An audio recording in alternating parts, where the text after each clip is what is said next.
السلام علیکم پیارے بچوں، کلاس 5 سبجیکٹ اردو، لیسن کا نام ہے باہوں قلعہ، پیج نمبر 99۔ قلعہ باہو ڈوگرو کے شاندار ماضی کی ایک زندہ مثال ہے۔ پرانے شہر جموں کے بالمقام دریائے توی کے مشرقی کنارے کی پہاڑی پر استدادہ اس قلعے کو راجہ باہو لوچن نے تعمیر کیا تھا اور اس سے گرد نواح میں باہو نگر کے نام سے ایک قصبہ بھی آباد کیا تھا۔ راجہ باہو لوچن کا سلسلہ نسب مہاراجہ رگھو سے ملتا ہے،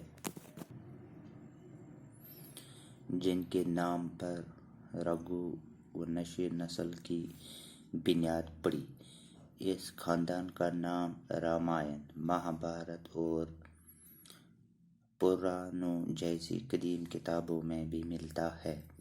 اسی خاندان کے ایک بہادر اور شاہزور راجہ اگنی گروپ نے اپنے 18 بیٹوں کی مدد سے اپنی سلطنت کی وسعت دی اور دریائے توی کے پار تک کے علاقے پر قبضہ کر لیا۔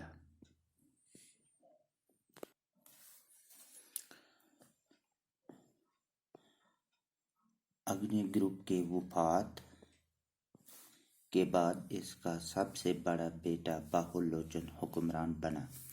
حکومت سنبھالتے ہی وہ ایروالو قصبے کو چھوڑ کر یہاں آیا، اپنے نام پر ایک قلعہ تعمیر کروایا اور ایک قصبہ بھی آباد کیا۔ باہو نگر کو پہلے دہارا نگری کہتے تھے، جو صدیوں تک قائم رہی۔ اب بھی اس جنگل کا نام دہارا نگری ہے۔